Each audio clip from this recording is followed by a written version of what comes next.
Tecnocato is brought to you by IMC Innovations, interactive video for pharmaceutical and industrial processes. Site Anchor, creators of annotation, edit, subtitling, and captioning software, available at siteanchor.com. And by Chloe, Coco, Choco, Peter, and Gala, because adopting a pet is a lot better than buying one. Hello, this is Israel Melendez for Tecnocato HD. In this episode, I'll teach you how to closed caption your QuickTime and podcast videos.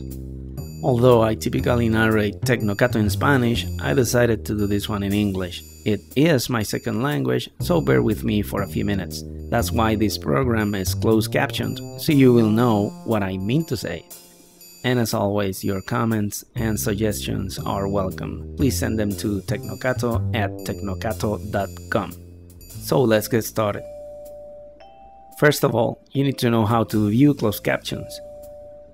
You need the latest versions of QuickTime and iTunes, at least QuickTime version 7.2 or iTunes version 7.4, as these now support standard CS608 captions, which is the standard for analog television captioning. Because this program is captioned, let me explain how to enable the captions if you are not already seeing them. If you are using iTunes, go to your iTunes preferences. Under Playback, make sure that Show Closed Captioning when available is enabled. Enable it if it isn't checked, and click OK. If you're using QuickTime, go to your QuickTime preferences. Under General, make sure that Show Closed Captioning when available is selected, and then close the window.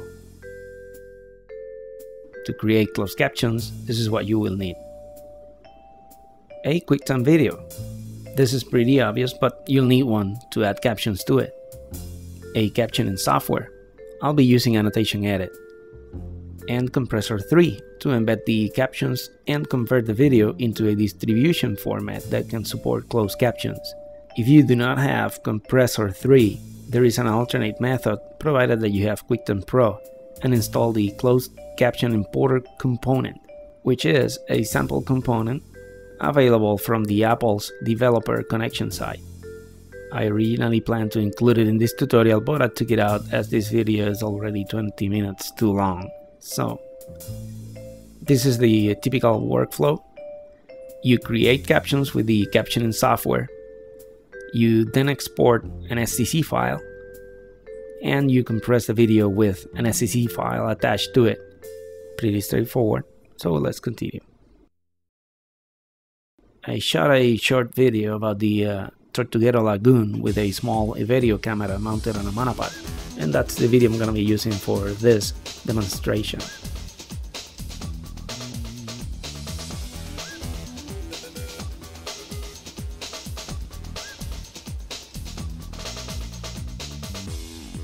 The spoken word starts halfway through it, so I'll skip to that part.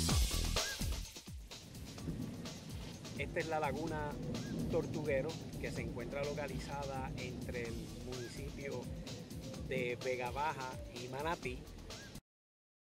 Let me open Annotation Edit, and when you open it up, you are presented with the document window, where you manage tracks and subtitles, or closed captions in this case.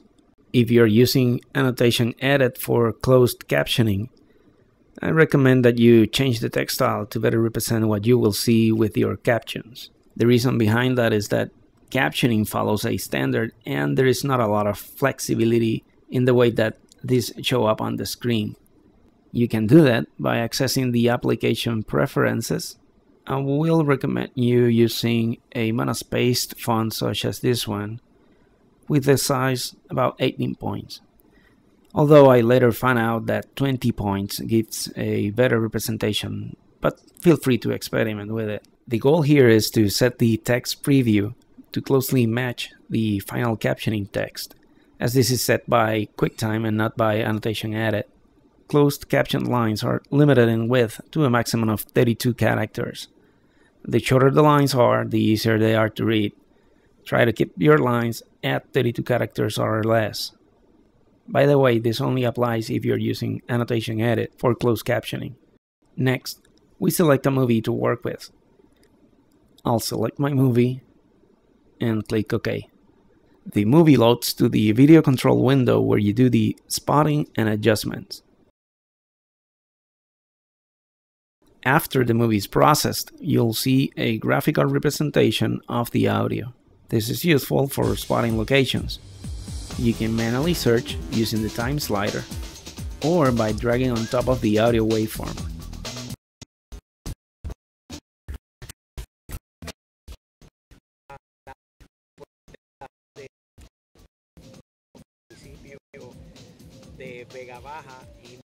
You can add entries at the document window or directly from the video control window. You first locate the position where you want to display the text and click on the New Entry button. This adds a new entry for which you have to set the in and out points. I set the in point and look for the out point.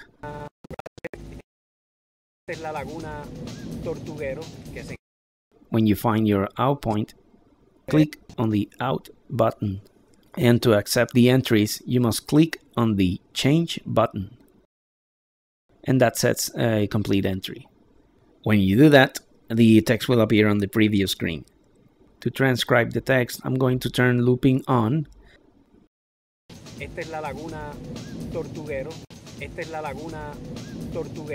And I'm going to enter the text.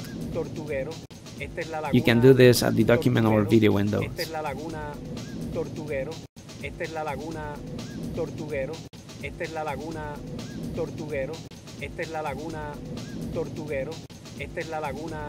So that's how you manually add an entry. Notice that the text is standing on top of the lower third.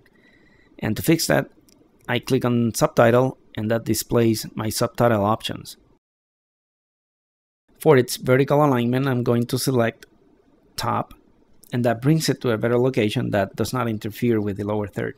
I'm going to add a couple of entries and then show you how Annotation Edit can do that for you.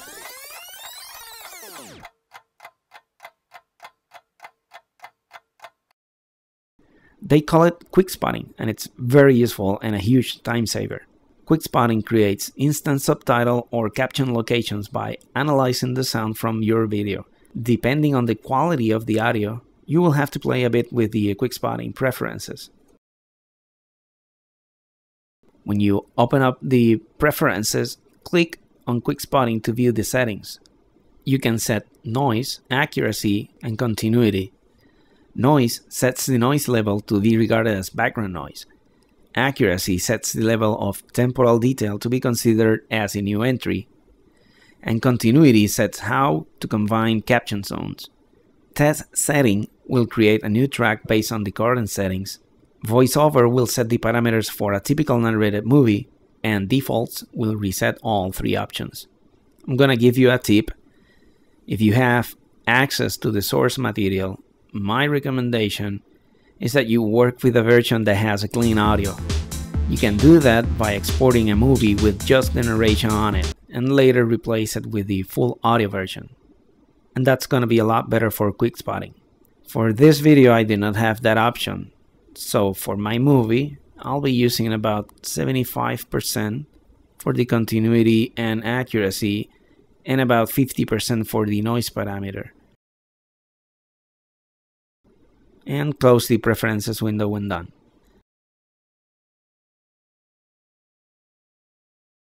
Click on Quick Spotting whenever you want to create a track. In an instant, you will get a track full of entries at the location where the program expects captioning points. Clicking on the Follow Mode button will play the video while displaying the associated text entries. You can now search and delete invalid entries. And in this example, I got a couple of them. Select the entries and click Delete to discard them.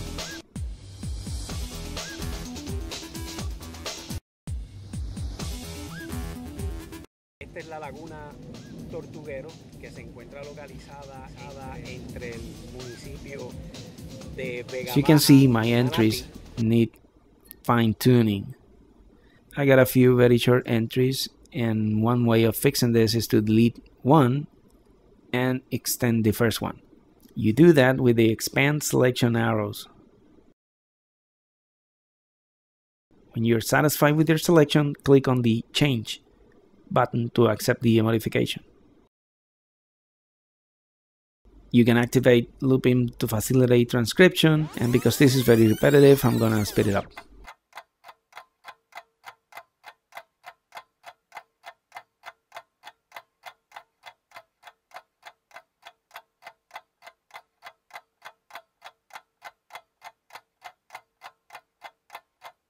As in the first example, these lines fall on top of the lower third graphics, so I need to set them to display at the top of the video.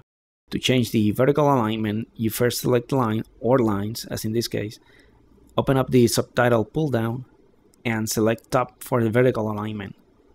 They should not appear at the top.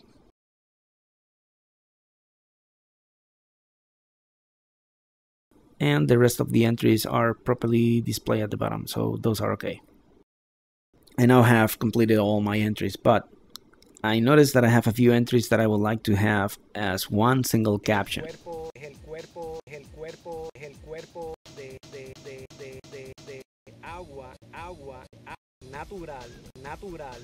To fix that, you select the entries and option click or right click to select Merge Selected Entries.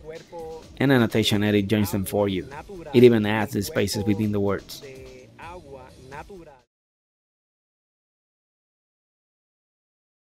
You can also split long entries like this one. Locate the point where you want to split it and click on the split button.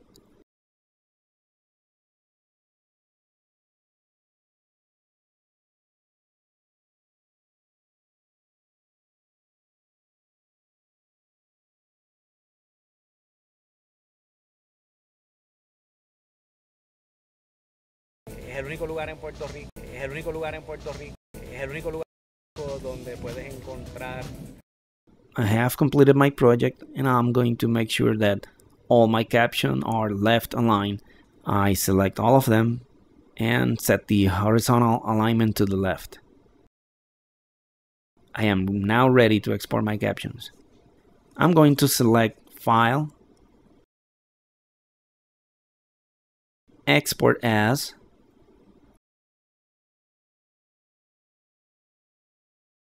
and then SCC Closed Captions. By the way, SCC is a file extension associated with the Scenarist Closed Caption format. It was used by Sonic Scenarist to import closed caption data. This is the format that Compressor 3 associates with your movie file to add the closed captions to your QuickTime movie. Now, when I select it, Annotation Edit checks that all my entries are compatible with the output format. And in this case, it finds that a line is too long for closed captioning. So what do we do? Simple. Look for the entry. Here it is.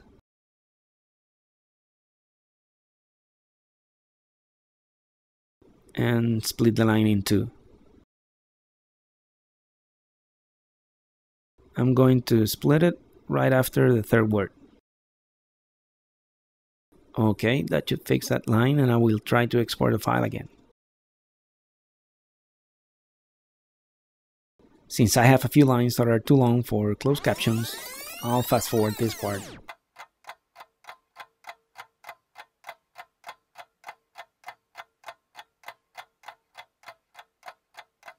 There, I'm done. I now export it. I'm going to name it Tortuguero CC.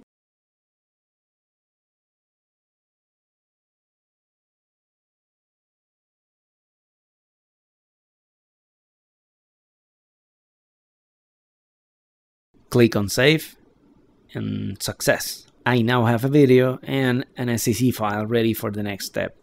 I open up Compressor 3, and I'm going to select the video file. I have it on my desktop, so I'll just drag it and drop it on the project area. I check, and it is the correct file. If chapter markers were not added in Final Cut, you can add them here. In my video, I'm going to add 2 markers. I set the location. I add the marker. I edit the marker. Set it as a chapter. And give a name to it.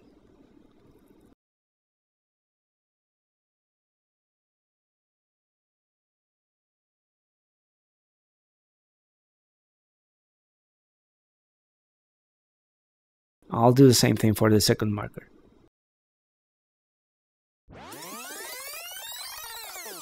I now select a preset. I'll use the H.264 for the iPod and the H.264 for the Apple TV, and drop both settings to my video.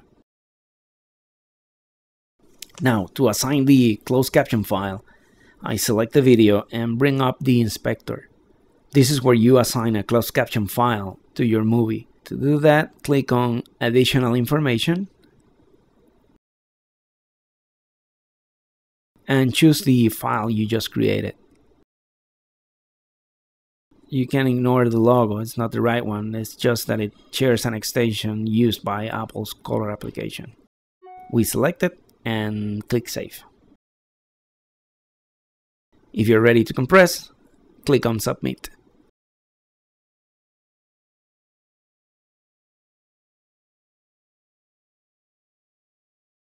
Now, to test it, I'll open up the file with QuickTime and look for a section with captions.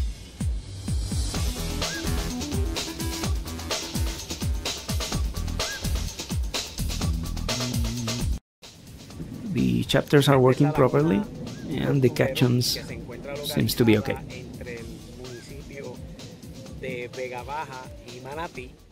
I open the movie with iTunes, play it,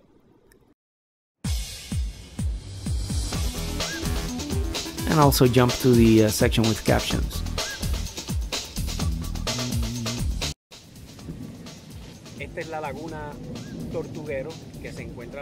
And they look okay.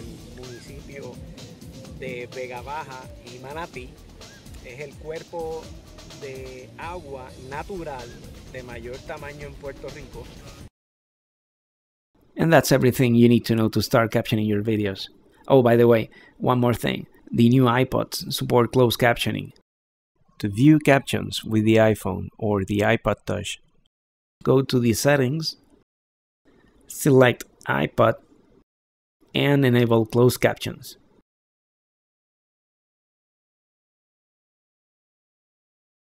And when you play the movies, captions show on the screen.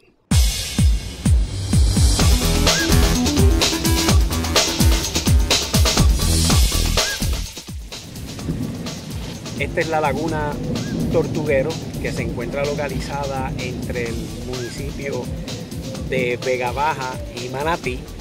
Es el cuerpo de agua natural de mayor tamaño en Puerto Rico. And that's it. Thanks for watching, and don't forget to send comments to tecnocato@tecnocato.com and to subscribe with iTunes. Happy captioning!